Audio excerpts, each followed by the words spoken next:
In 2002, my dad, for some reason, he won or maybe was given tickets to see Bob Dylan at the old Orlando Arena. I think by that point it was called the TD Waterhouse Center. My mom decided, I think with some good reason, that she didn't want to go, so I went. I was, I think, a junior in high school. It was very cool to hear him play Blowin' in the Wind and Like a Rolling Stone, but my memory is that those were the only two songs we recognized. Bob Dylan, then as now, plays only for himself. I would not pay money to see Bob Dylan. Again, one song that he didn't play, and I had to look this up today, and the one that sort of most, in my mind, clearly connects to this week's Parashat is The Times They Are Changing. I'm sure most of you, if not all of you, have heard that song at least once. I guess probably from your parents. Come gather around, people, wherever you roam. You'll see that the waters around you have grown. Oh. Later. Moses is, as we start this week's Parashat, looking out at a congregation of Israelites, almost all of whom, by this point, were born in the desert. Moses is going to die in 2 chapters of Deuteronomy at this point. The people who were born in the desert obviously had no firsthand knowledge of the Exodus. They didn't have knowledge of slavery. They only had heard stories from their parents and their grandparents, which makes the urgency that we read in Moses' poetry this week that much more understandable. Unworthy children, Moses says, their baseness has played Hashem false. He implores those before him to ask your parents who will inform you, your elders who will tell you about Hashem's miracles, the parting of the Red Sea, the plagues, the gift of Torah. And he continues, if they turn away from Hashem, they replace Hashem with no gods, a phrase that's used more than once. These are false deities with no claim to divinity. They would then be on the receiving end of some pretty bad things, such as wasting famine, ravaging plague, deadly pestilence, and venomous creepers in dust. Sounds not awesome.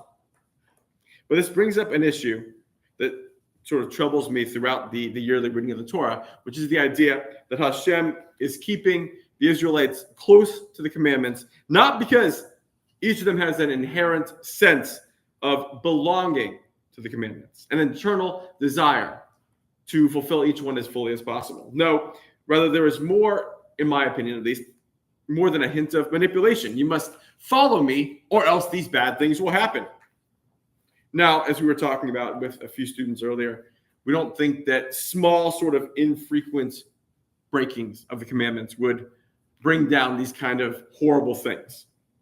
I'll use the example. If I ate a bacon cheeseburger at noon on Yom Kippur, I don't think that this would bring down, this is specifically referenced in this week's Parsha, it would not cause my memory to cease among humankind. I'm still not going to do it. But I don't think that would bring down the total erasure of Jeff Levin. No, I think what Moses and Hashem are talking about is the idea of anybody who turns completely away from Judaism. Like if a member of the Israelites chose instead to worship the gods of the Moabites, that would fall under the sort of idea of treachery. And as I was sort of thinking about how to contextualize the Parsha this week, sort of in the context of October 2024, I think that this idea of turning away from Hashem being an act of complete treachery is something that has significant implications for sort of these internal Jewish issues that we have today. And specifically, I want to talk about the way in which we American Jews relate to and talk about Israel. I think, not just because I'm in this room, but I think just generally speaking, there's a broad consensus among the majority of American Jews, regardless of where they find themselves on the political spectrum, whether they're hardcore Republicans or hardcore Democrats. The general consensus is to support Israel, especially in times of crisis. This is incumbent upon Jews. Now, we can sort of debate what this support means. Does it mean, for example, unambiguous backing regardless of the situation? Or, and I think this is more what we're talking about, does it mean allowing for gentle criticism? The same way we would gently criticize our own country while being clear in our support. Those are not mutually exclusive things. You can say, I wish the United States did this better, and also I love the United States. These are things that go together.